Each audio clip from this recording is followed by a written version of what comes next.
From a business perspective, there are a lot of things that companies look when interested in investing in an African country. Things like political and government stability, availability of human and natural resources, and of course the state of its IT infrastructure. Now, we know each country has its own challenges, but can you give us kind of like a global view of what's going on in ICT in Africa at the moment? Thank you very much, and thank you for the opportunity. So I look after a business which has got a big interest and broader interest on the African continent. So I get to spend lots of time on the continent, meeting with customers, meeting with partners, understanding the environment, and having to deal with some of the interesting challenges or opportunities which we get on the continent. So some of the latest developments in as far as Africa is concerned, ICT infrastructure is concerned, it's internet connectivity, internet access, affordability of internet. So there's been lots of things happening around that front. We have seen undersea cables landing in on the east coast, west coast. I'm beginning to lose count. We had Easy, we had WAX, we had Main One providing connectivity to the global world. I think it's an important development.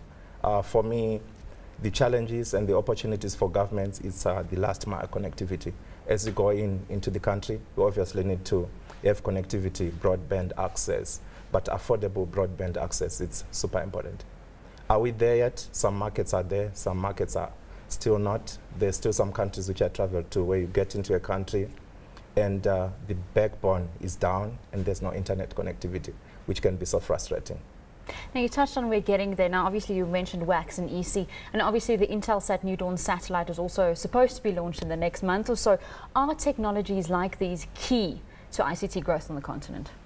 Absolutely. If you look at the continent, what are some of the biggest challenges which the governments are looking at? We need to enable better service delivery to our citizens. What are the private sector organizations looking at? Private sector are looking at how do I optimize the supply chains for my organization? How do I talk to my customers? How do I talk to my partners? So the internet is a key enabler in as far as doing some e-government type services, being able to provide services to citizens. An example is I want to submit online my tax returns. I'm sure governments will be interested to enable that process, to be able to better collect revenues, better collect taxes, and be able to use that effectively to empower the citizens and to grow the nation.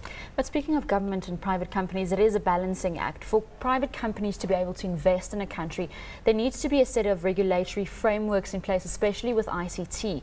Are we seeing countries getting there in terms of their policies, or is there still a big lapse in terms of most? Most definitely. If I look at the mobile access, I think it's a classic example where you actually see there's independent regulatory bodies who are looking at awarding licenses across the continent. We've seen some big growth in as far as mobile access is concerned. So if I talk from a global perspective, the last decade from 2000 to 2010, I think we saw an increase of 1 billion to about 5 billion. That's according to ITU, mobile access from a global perspective. At the same time, internet access obviously increased from like 400 million to like 2 billion.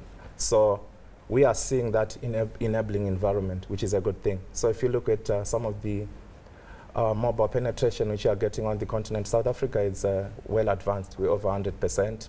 Moving around with 2 mobile phones. I still use one.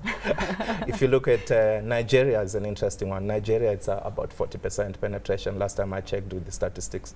So whatever we do as an organization, we can't ignore the mobile phone. How do you enable the mobile phone to have internet access, to be able to access the rich internet suites and applications? So some examples. If you look at the healthcare industry as an example, how do you have an application which could be used by someone in a remote village to be able to maybe access some HIV, ARV drugs, that kind of stuff? For me, I just see that as a big opportunity. But aligned to that, I think it's the high level of skills which we have on the continent. There is lots of highly skilled, highly educated people.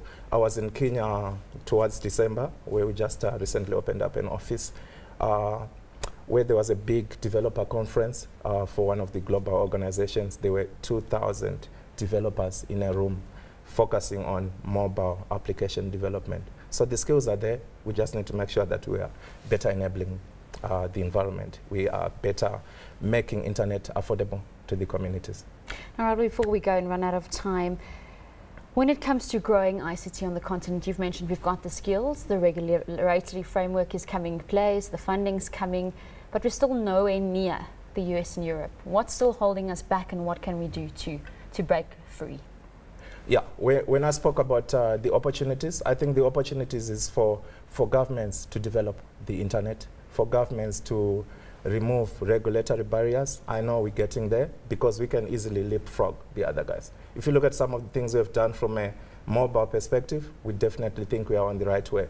We should be able to do that from a technology perspective. We should be able to be hubs for like business process outsourcing. We should be hubs for cloud computing, where companies like ourselves, we have certainly done some exciting stuff around taking some of this stuff into the cloud, applications, taking computing into the cloud, and so on. So we can easily leapfrog the developed world, and the opportunities for Africa is now.